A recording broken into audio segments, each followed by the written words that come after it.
ನಮಸ್ಕಾರ ಸ್ನೇಹಿತರೆ. ಭಾರತದಲ್ಲಿ ನೀರಿನ ಕೊರತೆ, ನೀರಿನ ಗುಣಮಟ್ಟ ಮತ್ತು ಹವಾಮಾನ ಬದಲಾವಣೆಯ ಪರಿಣಾಮಗಳು ದಿನದಿಂದ ದಿನಕ್ಕೆ ಹೆಚ್ಚಾಗುತ್ತಿವೆ. ಇಂತಹ ಸವಾಲುಗಳಿಗೆ ವೈಜ್ಞಾನಿಕ ಹಾಗೂ ತಾಂತ್ರಿಕ ಪರಿಹಾರಗಳನ್ನು ಕಂಡುಹಿಡಿಯುವ ಉದ್ದೇಶದಿಂದ ಕೇಂದ್ರ ವಿಜ್ಞಾನ ಮತ್ತು ತಂತ್ರಜ್ಞಾನ ಸಚಿವರು ಇತ್ತೀಚೆಗೆ ಮಹಾಜಲ್ ಅಭಿಯಾನವನ್ನು ಆರಂಭಿಸಿದರು. ಹಾಗಾದರೆ ಮಹಾಜಲ್ ಅಭಿಯಾನ ಎಂದರೇನು? ಇದರ ಪ್ರಮುಖ ಉದ್ದೇಶಗಳು ಏನು? ಪರೀಕ್ಷಾ ದೃಷ್ಟಿಯಿಂದ ಇದರ ಮಹತ್ವವೇನು ಎಂಬುದನ್ನು ತಿಳಿದುಕೊಳ್ಳೋಣ ಬನ್ನಿ. ಮಹಾಜಲ್ ಅಭಿಯಾನವು ಭಾರತದ ಜಲವಲಯದಲ್ಲಿ ನಾವೀನ್ಯತೆಯನ್ನು ಉತ್ತೇಜಿಸಲು ರೂಪಿಸಲಾದ ರಾಷ್ಟ್ರೀಯ ವೇದಿಕೆಯಾಗಿದೆ. ಇದು ವಿಜ್ಞಾನ, ಉದ್ಯಮಶೀಲತೆ, ಕೈಗಾರಿಕೆ, ಶಿಕ್ಷಣ ಸಂಸ್ಥೆಗಳು ಮತ್ತು ಸಾರ್ವಜನಿಕರ ಸಹಭಾಗಿತ್ವದ ಮೂಲಕ ನೀರಿನ ಸಮಸ್ಯೆಗಳಿಗೆ ಪರಿಣಾಮಕಾರಿ ಪರಿಹಾರಗಳನ್ನು ಅಭಿವೃದ್ಧಿಪಡಿಸುವ ಗುರಿಯನ್ನು ಹೊಂದಿದೆ.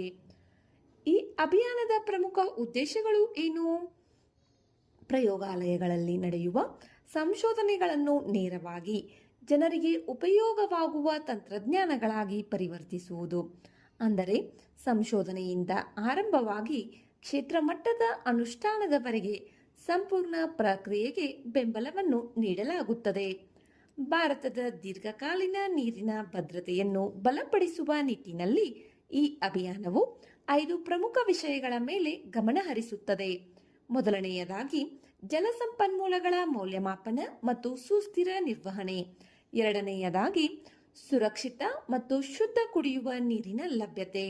ಮೂರನೆಯದಾಗಿ ನೀರಿನ ಗುಣಮಟ್ಟ ಹಾಗೂ ಪರಿಸರ ಆರೋಗ್ಯದ ಸುಧಾರಣೆ. ನಾಲ್ಕನೆಯದಾಗಿ ನೀರಿನ ಬಳಕೆಯ ದಕ್ಷತೆ ಮತ್ತು ವೃತ್ತಾಕಾರದ ಆರ್ಥಿಕತೆಯ ಉತ್ತೇಜನ. ಐದನೆಯದಾಗಿ ಹವಾಮಾನ ಬದಲಾವಣೆಗೆ ತಕ್ಕಂತೆ ಜಲಸಂಪನ್ಮೂಲಗಳ ಸ್ಥಿತಿಸ್ಥಾಪಕತ್ವ ಮತ್ತು ಹೊಂದಾಣಿಕೆ. ಈ ಯೋಜನೆಗೆ 5 ವರ್ಷಗಳ ಅವಧಿಯಲ್ಲಿ ಒಟ್ಟು 200 ಕೋಟಿ ರೂಪಾಯಿಗಳ ವೆಚ್ಚವನ್ನು ನಿಗದಿಪಡಿಸಲಾಗಿದೆ.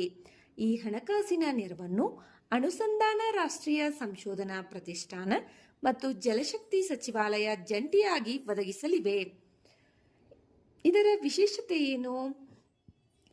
ವಿಶ್ವವಿದ್ಯಾನಿಲಯಗಳು, ರಾಷ್ಟ್ರೀಯ ಪ್ರಯೋಗಾಲಯಗಳು, ಸಂಶೋಧನಾ ಸಂಸ್ಥೆಗಳು, ಸ್ಟಾರ್ಟ್ಅಪ್ಗಳು, ಎಂಎಸ್ಎಂಇಗಳು ಮತ್ತು ಕೈಗಾರಿಕಾ ಪಾಲುದಾರರು ಸೇರಿ ಬಹುಶಿಸ್ತೀಯ ಒಕ್ಕೂಟಗಳನ್ನು ರಚಿಸಿ ಯೋಜನೆಗಳನ್ನು ಕೈಗೊಳ್ಳಬಹುದು. ಆಯ್ಕೆಯಾಗುವ ಒಕ್ಕೂಟಗಳಿಗೆ ಜಲವಲಯದಲ್ಲಿ ತಂತ್ರಜ್ಞಾನ ಅಭಿವೃದ್ಧಿ, ಕ್ಷೇತ್ರ ಮೌಲ್ಯಮಾಪನ ಮತ್ತು ಪರಿಣಾಮಕಾರಿ ಪರಿಹಾರಗಳ ಅನುಷ್ಠಾನಕ್ಕಾಗಿ 20 ಕೋಟಿ ರೂಪಾಯಿಗಳವರೆಗೆ ಆರ್ಥಿಕ ಬೆಂಬಲ ದೊರೆಯಲಿದೆ.